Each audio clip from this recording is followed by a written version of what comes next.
Hello everyone, कैसे हैं आप लोग। Welcome to my YouTube channel.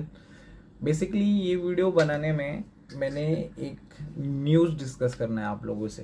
काफ़ी बोलते हैं ना, अच्छी न्यूज़ है। It's about the real estate.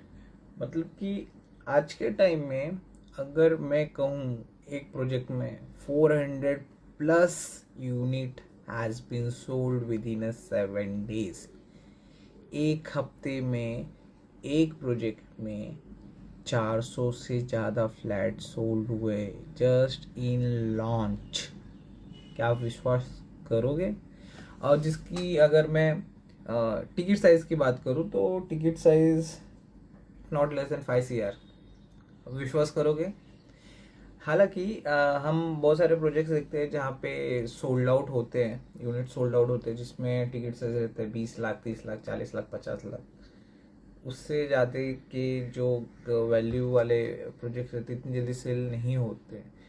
But Indian market में मुंबई जैसे लोकेशन में एक वीक में 416 फ्लैट सोल्ड हुए हैं गाइस। 2300 करोड़ का वॉल्यूम। आप विश्वास करोगे, अभी जस्ट कल के दिन पे ही मैं एक न्यूज़ देख रहा था जिसमें डीएलएफ ने अंधेरी के लोकेशन पे एक प्रोजेक्ट वेस्ट पार्क करके है, वो लॉन्च किया 17 जुलाई को। At that project has been sold out within a week and the unit was 416 and the value of a per unit average 5 to 7.5 CR. I will discuss that news with the article. Just give me a moment. I'll share with you. जैसे कि मैंने आप लोगों को बताया, एक project launch हुआ था 17 जुलाई को डीएलएफ का। The project name is West Park which is located in Andheri. तो आप अभी देख सकते हो कि मनी कंट्रोल का रिपोर्ट है कि वेस्पा करके प्रोजेक्ट का नाम था जो मुंबई में लोकेटेड था। और 17 जुलाई को ये प्रोजेक्ट स्टार्ट हुआ था। यहाँ पे you can check it out, the Vespa was launch on 17 July. और डीएलएफ कंपनी खुद कह रही है कि 416 यूनिट उन्होंने 4 टावर में सेल किया। और इनिशियल अमाउंट जो उन्होंने लोगों से लिया है इट्स अराउंड 35 लाख रुपीज। और जो उनकी इन्वेंट्री की वैल्यू है 4.5 करोड़ से लेके 8 करोड़ के लगभग है। और जबकि इन्होंने जो मतलब पर स्क्वायर फीट का अगर रेट पकड़ो तो 416 यूनिट जो इन्होंने सेल किया है, एवरेज रेट आउट जो किया है इन्होंने 42,500 पर स्क्वायर फीट तक इन्होंने सेल किया हुआ है। और आगे जो ये बोलते हैं ना, अमाउंट का जो कॉन्सेप्ट है इनका, उन्होंने जैसे बताया कि और भी प्रोजेक्ट लॉन्च करने वाले हैं।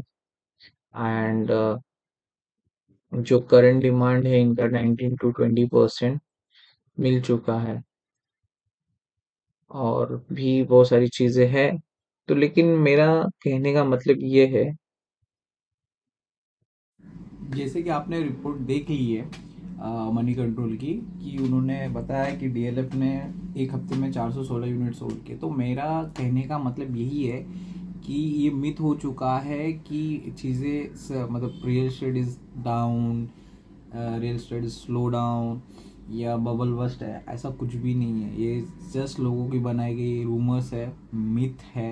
ऐसा कुछ भी नहीं होने वाला।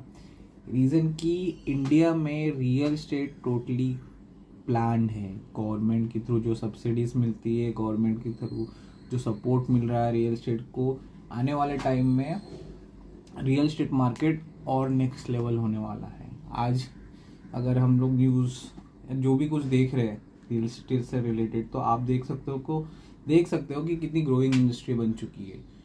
तो और मुंबई जैसे स्टेट में अगर बात करूँ कि जो इंफ्रास्ट्रक्चर डेवलपमेंट का जो लेवल अप हुआ है वो काफ़ी काफ़ी नेक्स्ट लेवल पे चल रहा है। जैसे कि ऑलरेडी हमारा Chhatrapati Shivaji Maharaj international airport already exist कर रहा है फिर जाके एक और एयरपोर्ट का इनोग्रेशन है, नवी मुंबई इंटरनेशनल एयरपोर्ट, जो कि प्रोबेबिलिटी सितंबर 25 तक एक्सपेक्टेड है कि इनोग्रेट हो जाएगा। उसके बाद वाधवन पोर्ट करके एयरपोर्ट करके एक नया लॉन्च आने वाला है गवर्नमेंट की तरफ से। It's a big move in Mumbai. मतलब मुंबई में आने वाले टाइम में कम से कम 3 इंटरनेशनल एयरपोर्ट आने वाले आए। प्रोबेबली एक्सपेक्टेड है 2030 तक ये प्रोजेक्ट कंप्लीट हो सकता है महाराष्ट्र गवर्नमेंट की तरफ से। उन्होंने नेक्स्ट ईयर से काम भी शुरू करने का प्लान किया हुआ है।